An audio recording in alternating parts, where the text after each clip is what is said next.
My neighbor has been mowing his lawn for 12 hours straight. I just figured out the horrifying reason why. It started at 4:43 a.m. The noise jolted me awake. It sounded like there was a giant truck revving its engine right there in our bedroom. Exhaust fumes wafted in through the open window. It was a bad way to start the day.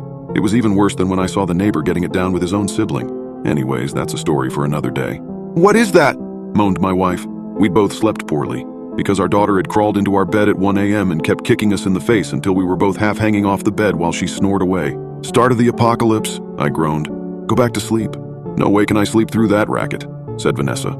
She rolled out of bed and shut the window. That helped a little, but it still sounded like war out there. She pulled the curtains back and looked through the window. It's the fucking neighbor, mowing his lawn. Before the sun is up, we need to have a heart-to-heart with him. Let him know that's not okay.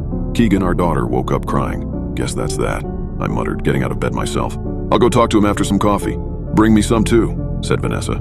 Papa, bring me some Smarties, said Keegan. No Smarties for breakfast. Banana or toast, but not Smarties. Fine, huffed Keegan. Toast, cut into shapes. I sighed.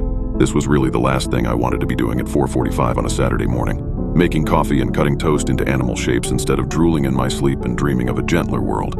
I went into the kitchen and started the coffee and toast and then looked out the living room window. Sure enough, there was Mr. Limsky mowing his damn lawn in his damn bathrobe, no less. That was another thing that I had no desire to do. Get into it with him about this, or really talk to him about anything ever beyond a friendly wave and a howdy neighbor. By the time I was awake enough to form a coherent thought, it was almost 6 o'clock and I had consumed 4 cups of coffee.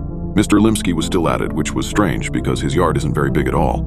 It shouldn't take more than a 40-minute mow job, but here it was, an hour and 15 minutes later, and he was still at it. I got semi-dressed and stumbled outside.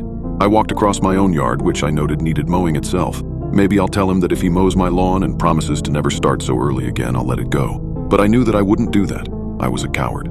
As I got closer, I observed with some confusion that his lawn was already mowed. He was going over it a second time now. I walked up to our property line, denoted by the contrast between mowed and unmowed grass, and started waving my hands in the air, waiting for Mr. Limsky to notice me. He never did. He just stared straight ahead and kept pushing the mower. "Hey!" I shouted, but it was no good. I could barely hear myself, and so I knew that he wouldn't be able to hear me from across the lawn right behind the lawnmower. God damn it. I walked across his yard until I was right behind him. "Hey!" Nothing. I tapped on his shoulder. Nothing. He just kept pushing the lawnmower onward over the already mowed lawn. I didn't know what to do.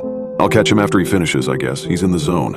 I shrugged and was getting ready to turn back to my house when I saw a trickle of what was presumably urine run down his bare leg. Jesus. I went back to my house and opened the door. Vanessa was reading a book to Keegan. She stopped when I came in and looked up. Well, he couldn't hear me. I'll go over there once he stops. He's got to stop sometime, right? And, well, I'm a little worried about him, honestly. I saw him,